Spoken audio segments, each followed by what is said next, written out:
The dust never truly settled in Harmony Creek.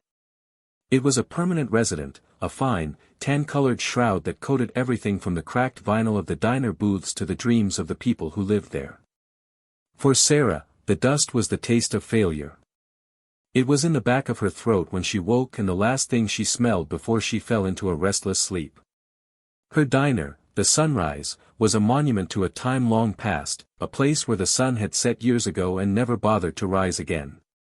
Each morning, she would hobble through the pre-dawn gloom, her joints aching with a weariness that went deeper than bone. She'd flip the tarnished brass sign on the door from closed to open, a gesture that felt more like a prayer than a statement of fact. Most days, the only customers were the ghosts of memory and the low hum of the ancient refrigerator. Her world had shrunk to the size of this diner and the tiny apartment above it, a world she shared with her granddaughter, Lily. Lily was 7 years old, a wisp of a girl with eyes the color of a summer sky and a spirit that stubbornly refused to be dimmed by the shadows that clung to their lives. She was Sarah's reason for everything. Her heart. Her hope. And her greatest sorrow. Lily sat in a worn-out wheelchair by the window, a sketchbook open on her lap. Her legs, once so full of life, were still and silent beneath a faded quilt. A degenerative nerve condition, the doctor had said. Rare. Aggressive. Without a complex and expensive surgery, the creeping numbness that had already claimed her feet would continue its slow march upward, until it stole everything. The bills were a mountain on the kitchen counter, an avalanche of crisp envelopes and bold, red letters. Final notice, past due, at the very top of the pile, held down by a salt shaker, was the letter that mattered most. It was from the Harmony Creek Community Medical Fund, a program established by the town's founder and now managed by its current mayor, a man named Thompson. The letter was short. Terse. It spoke of budgetary constraints and unfortunate but necessary triage. It was a denial. A death sentence for a little girl's dream of dancing.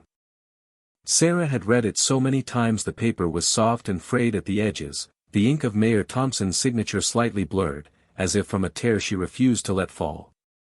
Grandma, Lily's voice was a small, clear bell in the quiet diner.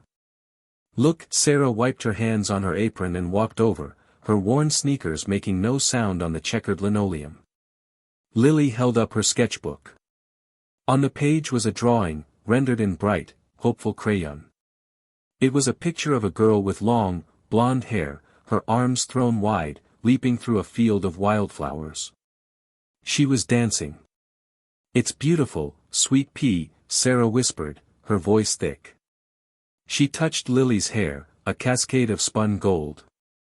Just beautiful, Lily looked down at her own still legs, a flicker of confusion in her bright eyes.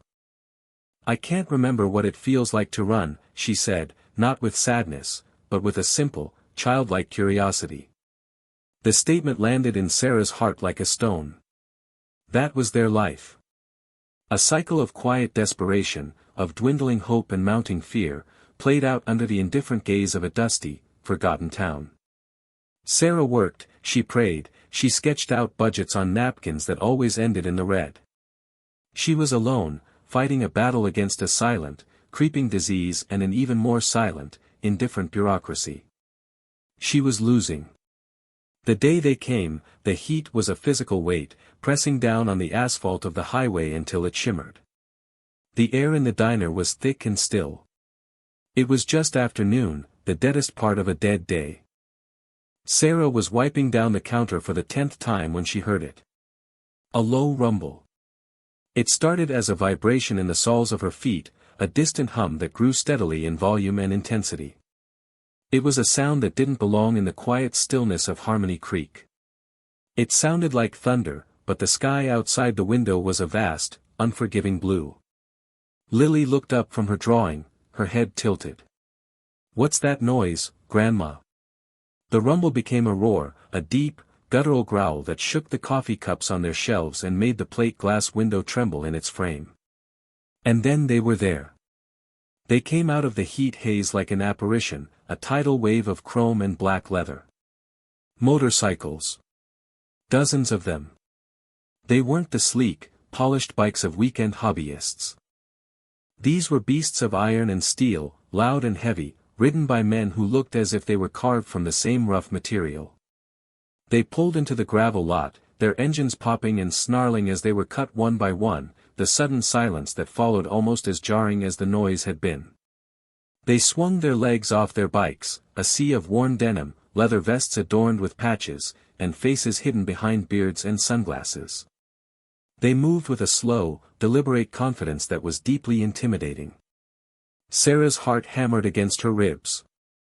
This was trouble. The town had its share of drifters, but nothing like this. This was a club. An army. She instinctively moved to stand partially in front of Lily's wheelchair, a frail shield against a perceived threat. The bell above the diner door chimed, a ridiculously cheerful sound in the tense silence. The man who walked in first was immense. He had to duck his head to clear the doorframe. His beard was a thicket of gray and black, and his arms, covered in intricate tattoos, were as thick as tree limbs. A patch on his leather vest read "Iron Sentinels" above a crest of a winged shield. Below it, the word "President." He took off his sunglasses, and his eyes, a surprisingly clear, sharp blue, scanned the empty diner. They settled on Sarah, then flicked down to Lily. He gave a slow, almost imperceptible nod. The rest of the men began to file in behind him, filling the small space, their size and presence seeming to suck the very air out of the room. They didn't speak. They just took seats at the booths and the counter, their movements economical and disciplined. The smell of sun-baked leather and gasoline filled the air. Sarah swallowed hard, her throat suddenly dry as dust. She clutched the damp rag in her hand, her knuckles white.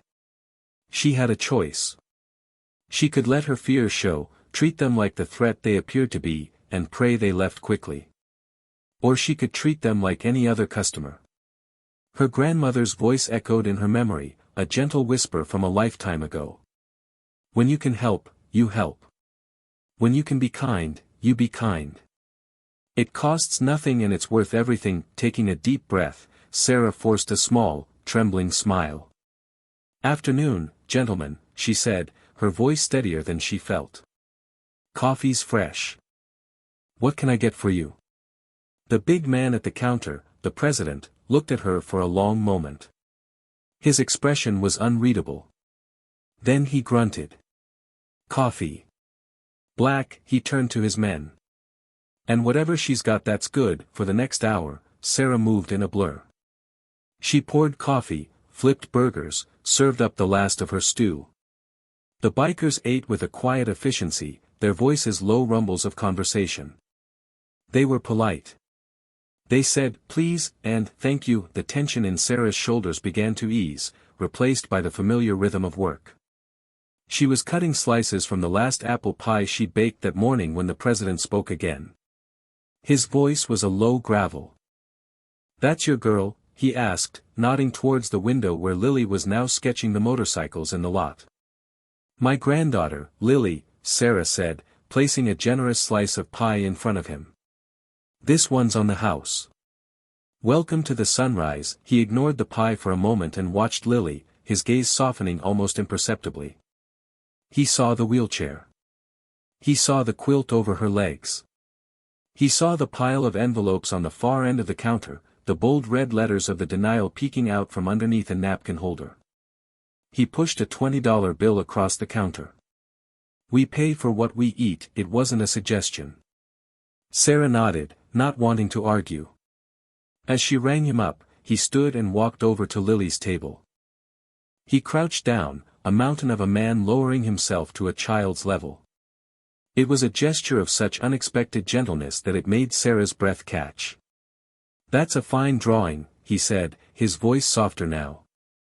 Lily, who was often shy around strangers, looked up at him without a trace of fear. She saw the winged shield on his vest. Are you a knight? She asked. A low chuckle rumbled in his chest. Something like that, little one.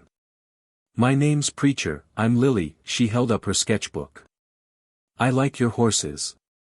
They're very shiny. He smiled, a rare crack in his stoic facade. He looked at her drawing of the dancing girl, then back at her, sitting so still in her chair. His eyes were full of a question he didn't ask. It was Lily who answered it. She looked down at her legs, her expression one of simple, unadorned truth. "I can't feel my legs," she told him, her small voice cutting through the quiet hum of the diner. "But I'm going to have a surgery, and then I'm going to dance." Just like in my picture, the words hung in the air. They were spoken with such unwavering, innocent faith that they landed with the force of a physical blow. Preacher's smile faded. His gaze shifted from Lily's hopeful face to Sarah, and then to the letter on the counter. He stood up and walked back, his heavy boots silent. He tapped a thick finger on the official-looking envelope. "This the surgery?" he asked. Sarah's fragile composure crumbled. She didn't mean to, but the story spilled out of her, the diagnosis, the mounting costs, the town fund, the denial. She spoke in a low, tired voice, the words a litany of her despair. She wasn't asking for pity, just stating the facts of her life. Preacher listened without interruption. His face was a mask of stone, but his blue eyes were hard, like chips of ice. When she was finished, he said nothing. He simply laid 5 $100 bills on the counter. "For the pie," he said gruffly. He turned to his men. "Let's ride." They filed out as quietly as they had entered. Engines roared to life, one after another, a chorus of controlled power. Sarah rushed to the door with the money in her hand. "This is too much," she called out. Preacher was already on his bike. He looked at her, then at Lily, who was waving from the window. He gave the girl a slow, deliberate nod. A promise. Then, with a final, deafening roar, they were gone, disappearing back into the shimmering heat they'd come from, leaving only dust and the smell of exhaust in their wake. 2 weeks crawled by. The $500 was a godsend, a temporary dam against the flood of bills. It paid the electric, restocked the pantry, and bought Lily some new art supplies. But it was a finger in a dike that was about to burst. It wasn't surgery money. It wasn't hope. The dust settled again. The silence returned. Sarah began to believe the bikers had been a strange dream, a heat-induced hallucination. The hope they had inadvertently sparked in her heart flickered and died, leaving behind a colder, heavier despair. She had been foolish to feel it. Meanwhile, the town of Harmony Creek was preparing for its annual Founders' Day festival. It was Mayor Thompson's favorite day of the year. It was a day for him to stand on a stage in the town square, surrounded by bunting and balloons, and speak of community, progress, and shared values. It was a lie, and everyone knew it, but they played along. They ate the free hot dogs, listened to the high school band play off-key, and applauded his empty words because that was what you did in Harmony Creek. You kept your head down. On the morning of the festival, Sarah received another letter. This one was from the hospital.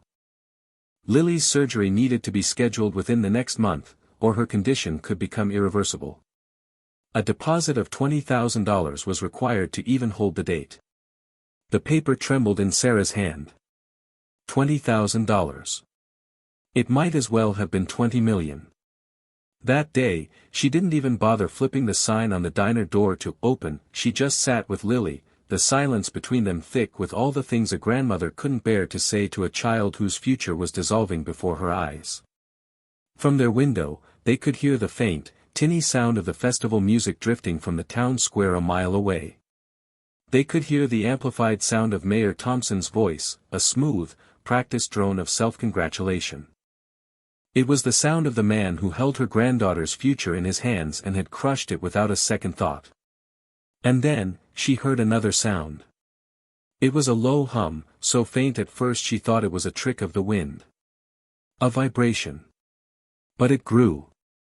It was the same sound from 2 weeks ago, but magnified, amplified, multiplied 100-fold. It was not the sound of a few dozen engines. It was the sound of an avalanche. Sarah stood up, her heart beginning to pound a frantic, heavy rhythm. She went to the door and looked down the long, straight stretch of highway. What she saw made her gasp. The horizon was black with them. It was a river of steel, a moving, shimmering mass of chrome and iron that blotted out the asphalt. It wasn't dozens. It was hundreds. 1,000.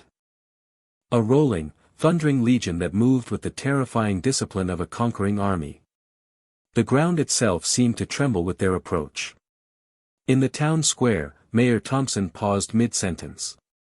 The crowd murmured, turning their heads towards the impossible sound. The music from the high school band faltered and died. The drone of the mayor's speech was swallowed by a roar that was elemental, primal.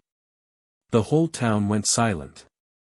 They poured into Harmony Creek not with chaos, but with chilling precision. They fanned out, surrounding the town square, their bikes forming a perfect, impenetrable ring. Engine after engine was cut, the sudden, echoing silence punctuated by the creak of leather and the crunch of boots on pavement. Fear, cold and sharp, rippled through the crowd. People clutched their children. The town sheriff and his 2 deputies stood frozen by the stage, their faces pale, their hands hovering uselessly near their holsters. They were utterly, hopelessly outmatched. The sea of bikers parted, and a single figure walked through the opening. It was Preacher. He moved with the same unhurried confidence, his eyes fixed on the stage where Mayor Thompson stood, his mouth agape, his carefully crafted speech forgotten. But Preacher didn't stop at the stage. He walked past it, his gaze sweeping the crowd until he found who he was looking for. He and 2 of his men walked directly to the edge of the square, to where a dusty side road led to the Sunrise Diner. A few minutes later, they returned. One of the bikers was pushing Lily's wheelchair, and Sarah walked beside him, her face a mask of bewildered terror and dawning wonder. They escorted her to the front of the crowd, to the foot of the stage, giving her a place of honor.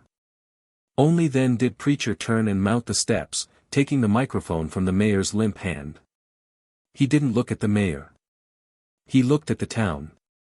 "My name is Preacher," he said, his voice booming through the speakers, rough like gravel but clear as a bell. "I'm the president of the Iron Sentinels Motorcycle Club. We're not here to cause trouble. We're here to pay a debt." He held up his hand, and another biker came forward, handing him a simple, folded piece of paper. The denial letter.